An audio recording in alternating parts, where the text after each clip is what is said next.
I'm Veronica Dudo in Washington, D.C. Tonight on EWTN News Nightly, ceasefire deal. A tentative U.S.-Iran peace pact halts the three-month war, forcing the critical waterway to reopen.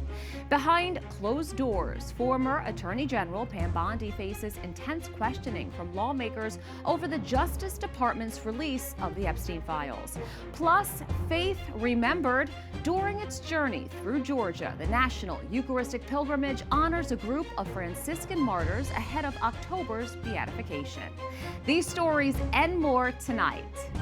From EWTN, the Global Catholic Network, this is EWTN News Nightly. Thank you for being with us on the feast of Pope St. Paul VI. Our top story tonight, President Donald Trump announces he's meeting in the Situation Room to make a final determination. He's deciding on whether to sign off on a proposed 60-day ceasefire extension with the Islamic Republic of Iran. This is happening a day after it was reported that U.S. and Iranian negotiators had come to terms on a tentative agreement. In a social media post, the president laid out his key demands while adding that other items of far less importance have been agreed to. White House correspondent Owen Jensen reports. Owen.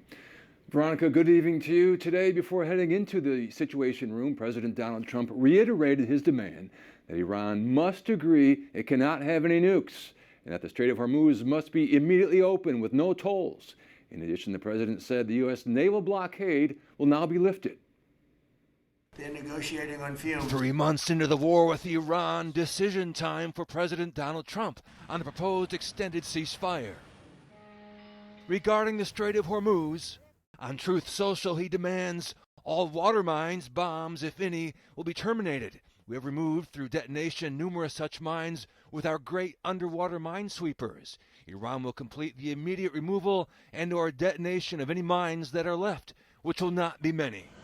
And on the enriched uranium, he declares, the enriched material, sometimes referred to as nuclear dust, which is buried deep underground with virtually collapsed mountains caused by our powerful B-2 bomber attack 11 months ago, sitting on top of it, will be unearthed by the United States, which, it is agreed, is the only country along with China with the mechanical capability of doing so, in close coordination and conjunction with the Islamic Republic of Iran, plus the International Atomic Energy Agency, and destroyed. No money will be exchanged until further notice.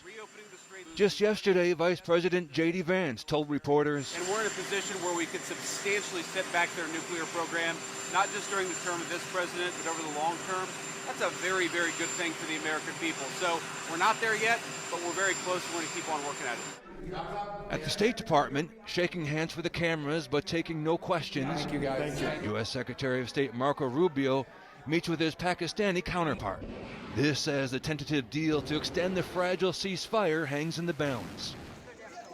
Pakistan has emerged as a main player and mediator in talks to bring the conflict between the U.S. and Iran to an end. Iran also wants any deal to include a truce between Israel and Iran-backed Hezbollah in Lebanon, where fighting has intensified. Israel's fighter jet struck a southern Lebanese village today, shortly after Israel warned residents to leave the area. And at the Pentagon, Lebanese and Israeli military officials began direct talks over the deadly conflict, the first direct military talks between the two countries in decades.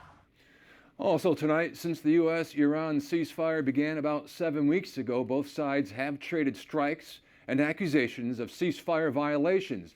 But the U.S. and Iran have not returned to full-scale hostilities and have kept negotiating. Veronica, back to you. Thanks, Owen. Thomas Warwick, a non-resident senior fellow at the Atlantic Council, joins me now to discuss. Great to have you on. Good to be with you.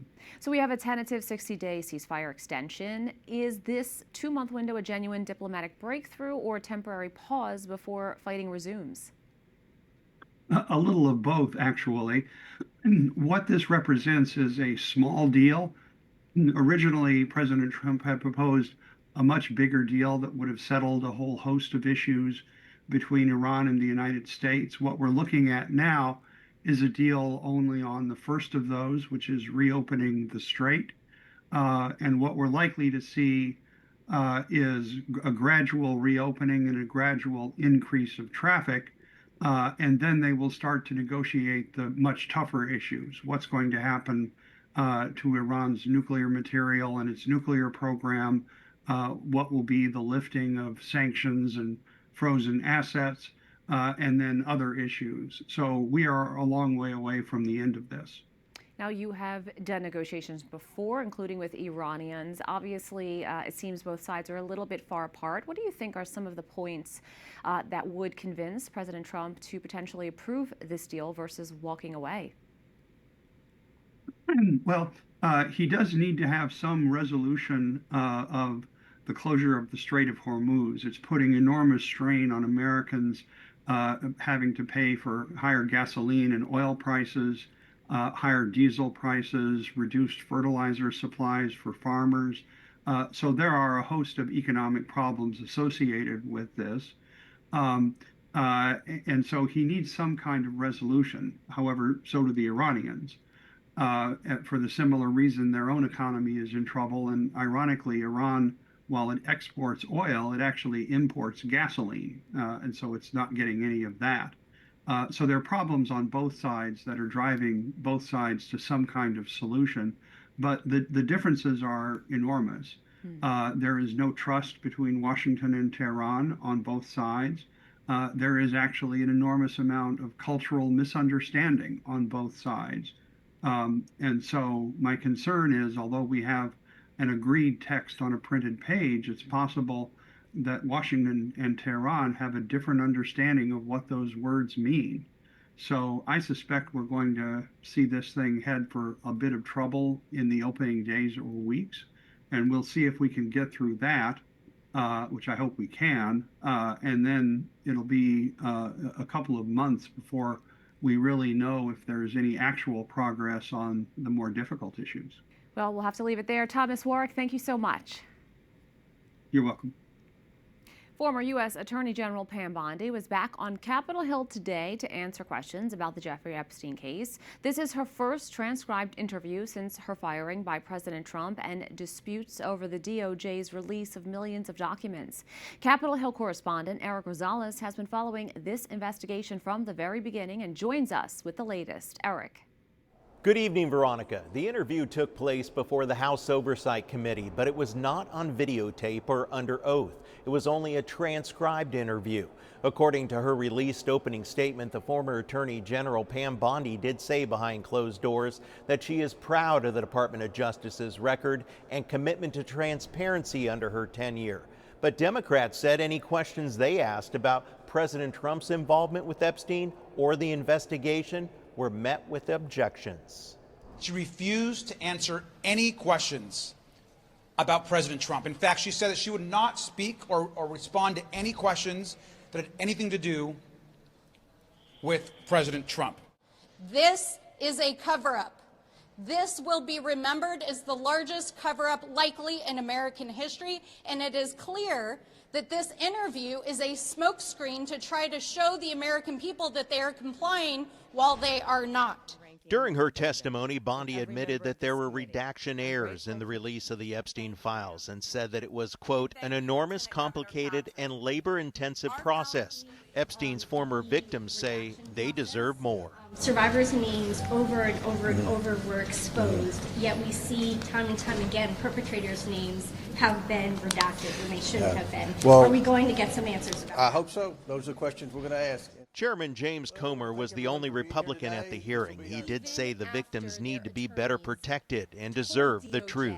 The survivors were failed by the government. And I hope that we can do the best that we can do in getting answers and getting the truth to the American people, trying to provide some type of justice for the survivors, and if there's any way possible to hold people accountable. Epstein victims tell me they are still dealing with those dark days. And I did not realize that I had been trafficked until Epstein was arrested in 2019. So for more than 2.5 decades, I lived with this incredible amount of guilt and shame, thinking that I had done something wrong rather than something wrong was done to me.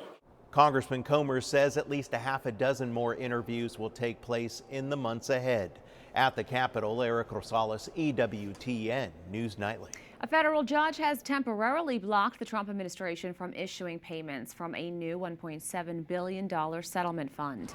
The taxpayer-backed fund is designated to compensate individuals who allege they were mistreated by the Biden-era Justice Department, victims of a weaponized government. A U.S. district judge in Virginia issued the order today, also halting the government from moving forward with the fund's creation while the legal suit moves forward. The anti-weaponization fund stemmed from a settlement over claims that the Internal Revenue Service unlawfully leaked President Trump's tax returns. Both sides head to court for arguments on June 12th. Romanian authorities say Russia is fully responsible after a Russian drone crossed the border and slammed into a 10-story apartment building, injuring 2 people and sparking a massive roof fire. Romania's foreign ministry called the drone's flight a serious violation of international law and urgently requested NATO to fast-track the transfer of advanced anti-drone capabilities to its military. The border breach occurred during a large overnight barrage where Ukrainian forces successfully intercepted 217 out of 232 drones launched by Russia across the region. International dive teams involved in the Laos Cave rescue have successfully rescued the first of 5 gold miners who were trapped underground for more than a week. Elite special divers from around the world are arriving to assist and describe the visibility like diving into coffee. Crews are racing against the clock to beat rising monsoon rains that are threatening to reflood the narrow clay tunnels. Currently, the remaining 4 survivors await their turn to dive out. Rescuers say they refuse to give up hope and continue their perilous search for the 2 villagers who remain missing. We have a lot more still to come on EWTN News Nightly. Severe scarcity. As food banks across the country face historic demand, we hear how one organization is providing for families in need. And a priest who leads relief efforts in the Middle East gives his perspective on life for Christians.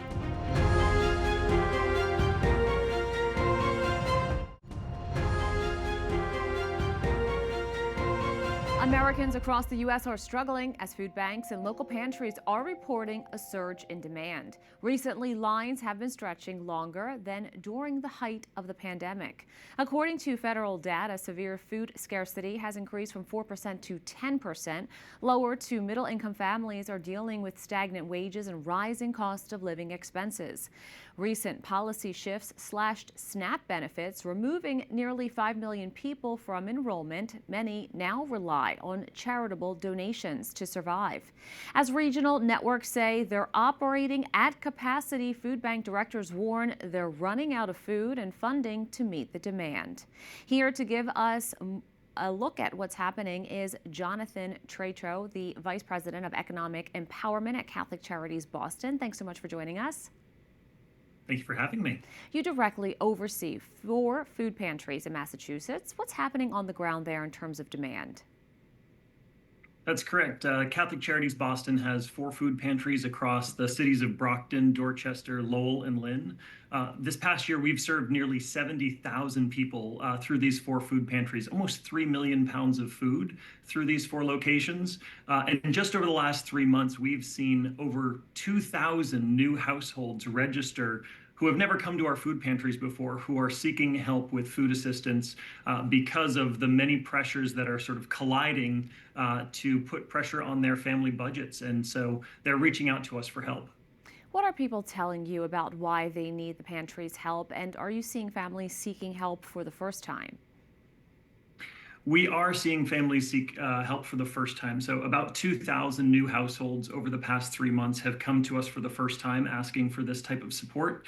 We offer fresh fruits and veggies, frozen lean proteins, shelf-stable dry goods. But what we're hearing from them when they're coming in to get these critical groceries is that it's sort of a number of factors. For some folks, the SNAP work requirements are going into effect. Most of our other clients are being impacted by the high cost of gas, utility prices soaring. This is all coming together to strain their family budgets over the past several months. How have federal funding cuts impacted your organization? Yeah, again, we are seeing elevated need in our communities, and we're seeing fewer dollars to meet that need with. So it is becoming harder to stand in the gap, but that is our commitment, to stand in the gap for those families, those individuals who are coming to us for support. And so we're figuring out ways to do that.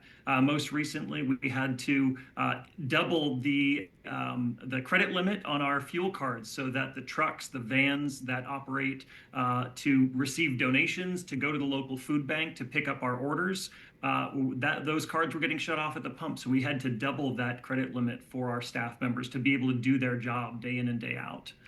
For viewers who are interested, how can they help and actively support their Catholic food pantries? Absolutely. So we recognize that it takes each one of us to meet the needs of our neighbors in our communities. So we would love for our community to support us with their time, their talent, their treasure. So find out where your local food pantry is, show up to volunteer. You can bring donations of dry goods there as well. And then supporting us financially as well is critical, because oftentimes we're able to purchase food at better scale, better price points when we pool those funds together. So financial donations are help. And, you know, our 4 food pantries operate with 2 staff each. And so we rely heavily on our volunteer support. So that volunteer labor is critical for us to be able to serve the hundreds and hundreds of families that we see each and every day throughout the week. Jonathan Tatro, thanks so much. Thank you for having me. Christians in the Middle East have lived in adverse situations for generations, but there's one Catholic organization that's making sure the faithful have support. EWTN News' Zofia Chubek reports. What I see primarily is the tremendous resilience of the Christians in their faith. War is a daily reality for Christians throughout the Middle East, but faithful from around the world are making sure their brothers and sisters know they aren't alone. One of the most consistent calls for peace in the Middle East is coming from within the Vatican. Pope Leo XIV has been very outspoken, especially in recent months, about the need for Middle Eastern countries to turn to dialogue instead of conflict. However, Leo isn't the first pontiff to hold matters of the Middle East close to his heart. In 1926, Pope Pius XI felt that more attention should be given to the lands of the Eastern churches and founded the Catholic Near East Welfare Association, also known as CNEWA, to offer emergency relief and support to Christians in persecuted regions.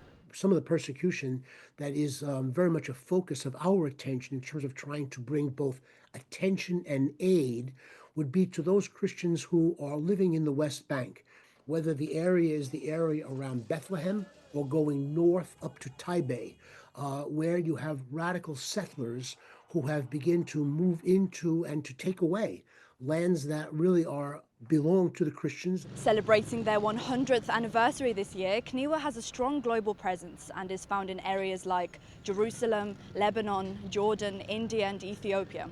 It also reopened its office right here in Rome in 2023, in the same building as the Dicastery for Eastern churches. Religious sisters, priests and dedicated lay people support those in need by feeding the hungry, caring for the sick, comforting the hurting and helping families from all backgrounds find stability, safety and a place they can truly call home. It is the purpose of CNEWA and the purpose of Christians to be able to work with all, whether we are in Lebanon or whether we are in Israel or in Palestine or in Syria or in Jordan. It is our purpose to live together to provide really what Pope Francis and now Pope Leo have developed in terms of really a culture of encounter and a culture of dialogue. Monsignor Vicari has been especially concerned since the start of the war in Iran. In fact, he's planning to visit the region personally next week to support and strengthen the association's international offices. This becomes an important moment for me as the president of CNEWA and Pontifical Mission for Palestine to make what I am calling here a solidarity trip. So this solidarity trip is to visit our staff in the office in Jerusalem. It is to visit our staff in the office in Amman, and it is to visit our staff in the office in Beirut. These are our people, the CNEWA and Pontifical Mission people, who have been working heroically and tirelessly since the escalation of the war. Monsignor Peter Vaccari, upon his return from the Middle East, will visit Rome and will speak with EWTN about the operations taking place on the ground, the Christians he encountered, and what he witnessed while visiting these conflict-ridden regions. In Rome, Zofia Tubak for EWTN News Nightly. Up next on EWTN News Nightly, new leadership. Chaldean Christians have a reason to celebrate today in Iraq. We have a special report from Baghdad. Plus, the National Eucharistic Pilgrimage makes a touching tribute to a group of soon-to-be beatified martyrs.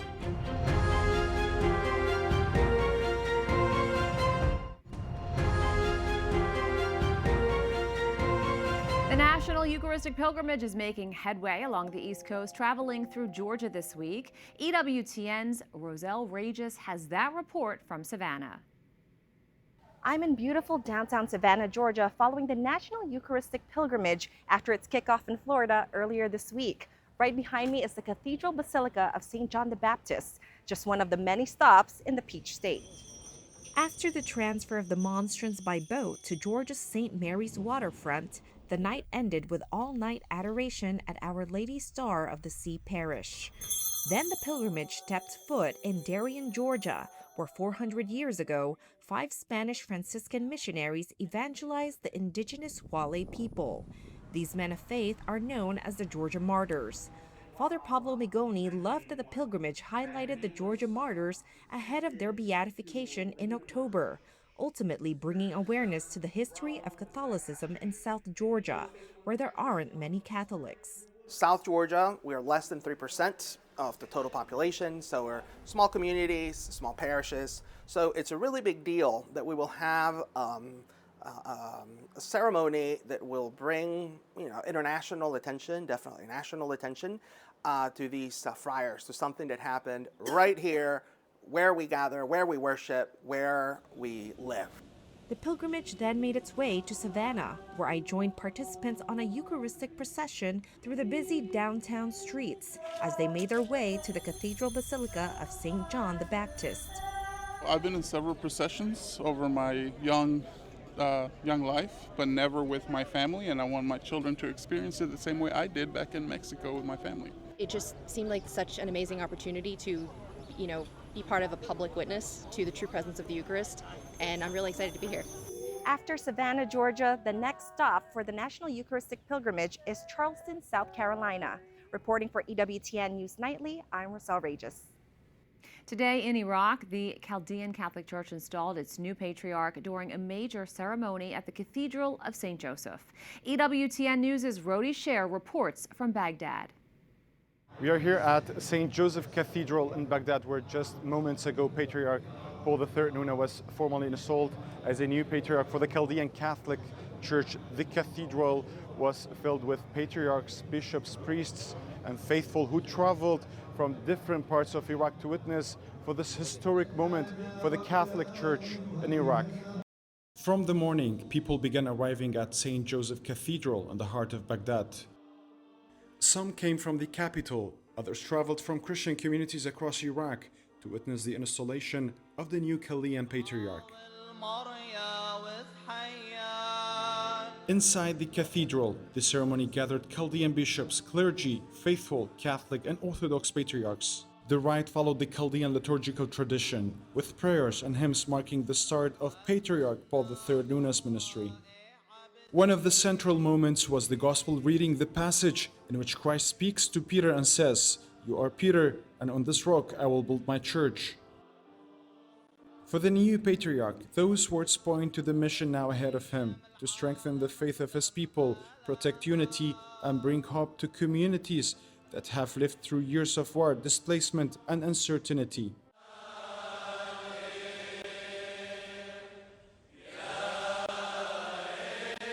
Later, the bishops placed their hands on the new Patriarch and prayed for the guidance of the Holy Spirit. It was a quiet moment, but one of the most meaningful parts of the ceremony, a sign that the Patriarch will lead in communion with the bishops of his church. He then received the symbols of his patriarchal ministry, the cross, the ring, the crown, and the pastoral staff. Each one carries a message: sacrifice, dignity, and the care of the people entrusted him. But for many in the cathedral, the bigger question was not only about the ceremony, it was about what comes next. The Chaldean Church is one of Iraq's historical Christian communities, but years of violence, instability, and migration have changed its reality. The new Patriarch was born in Al-Qosh in northern Iraq. He served the church in Iraq before later ministering to Chaldean communities abroad. That experience gave him a close understanding of the people who stayed and the families who left, and the challenges facing both. Patriarch Paul III begins his ministry leading a church with deep roots in Iraq, but also a large and active diaspora. Among the faithful here today, there was a clear sense that the road ahead will not be easy.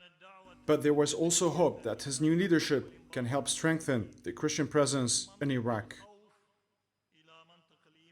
Here in Baghdad, the installation ceremony has ended, but the Patriarch Paul III Nuna's mission is just beginning. He now leads the Chaldean Church at a difficult time, with many Christians still leaving the region and others working to keep their presence alive in the land where their faith has deep roots. But for those who filled St. Joseph Cathedral today, this was a moment of hope. Their message was simple: the Chaldean Church is still here, still praying, and still looking ahead. From Baghdad and for EWTN News, this is Rodi Sher. We thank you for watching tonight. Remember, you can follow us on social media, Facebook, X, YouTube, and Instagram at EWTN News Nightly. I'm Veronica Dudo. Good night and God bless.